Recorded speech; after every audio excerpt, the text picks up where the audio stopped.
হলিউডের জনপ্রিয় Harry Potter তারকা রুপার্ট গ্রেন্ট হ্যারি পটার সিরিজে রোনাল্ড বিলিয়াস উইজলির চরিত্রে অভিনয়ের জন্য খ্যাতি অর্জন করেছিলেন। তিনি সম্প্রতি আইনি ঝামেলায় জড়িয়েছেন কর মামলায়। আদালত তাকে ২৭ কোটি ৩০ লাখ টাকার বেশি কর দেওয়ার নির্দেশ দিয়েছেন। বিস্তারিত জেনে নেব প্রতিবেদনে।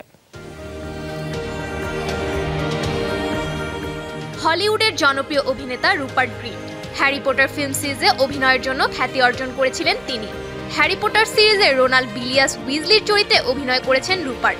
২০০১ থেকে ২০১১ সাল পর্যন্ত মুক্তি পাওয়া সবকটি হ্যারি পটার সিনেমায় এই চরিত্রে অভিনয় করেন তিনি।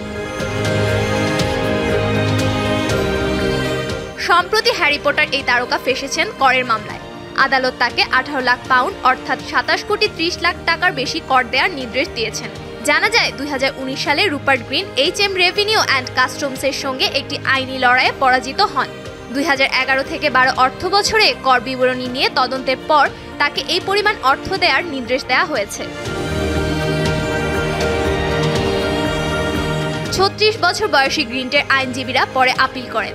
তারা দাবি করেন তাদের মক্কেল একটি কোম্পানি থেকে যে অর্থ পেয়েছিলেন তা সঠিকভাবে মূলধনী সম্পত্তি হিসেবে কর দেওয়া হয়েছে। তবে কর কর্তৃপক্ষ বলে যে এই পরিমাণ অর্থ উচ্চ হারে কর আদায়যোগ্য।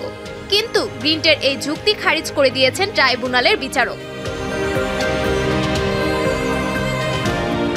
গ্রিন্ট একটি কোম্পানি থেকে পেয়েছিলেন ৪৫ লাখ পাউন্ড। এই কোম্পানি তার ব্যবসায়িক কার্যক্রম পরিচালনা করত। তিনি দাবি করেন এই অর্থ একটি মূলধনী সম্পদ, তাই এটি মূলধনী মুনাফা করের আওতায় পড়ে। কিন্তু কর কর্তৃপক্ষ যুক্তি দিয়েছে এই অর্থ ফি হিসেবে শ্রেণীবদ্ধ হওয়া উচিত। তদন্তের পরে গ্রিন্টকে অতিরিক্ত ১৮,১০৬০ পাউন্ড কর পরিশোধের নির্দেশ দেওয়া হয়। তাছাড়াও ২০২২ সালের নভেম্বর এবং ডিসেম্বরে গ্রিন্টের আইনজীবীরা লন্ডনের ফার্স্ট ইয়ার ট্রাইব্যুনালের শুনানিতে কর কর্তৃপক্ষের সিদ্ধান্তের বিরুদ্ধে আপিল করেন।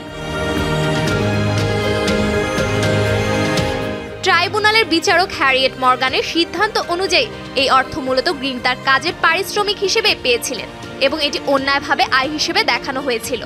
এর ফলে গ্রিন্টের আপিল খারিজ হয়ে যায়। ২০১৯ সালে গ্রিন্ট কর বিবরণী সংক্রান্ত আরেকটি মামলায় হেরে গিয়েছিলেন। ওই সময় তাকে ১০ লাখ পাউন্ড পরিশোধ করতে হয়। Safura Afrin, showbiz tonight.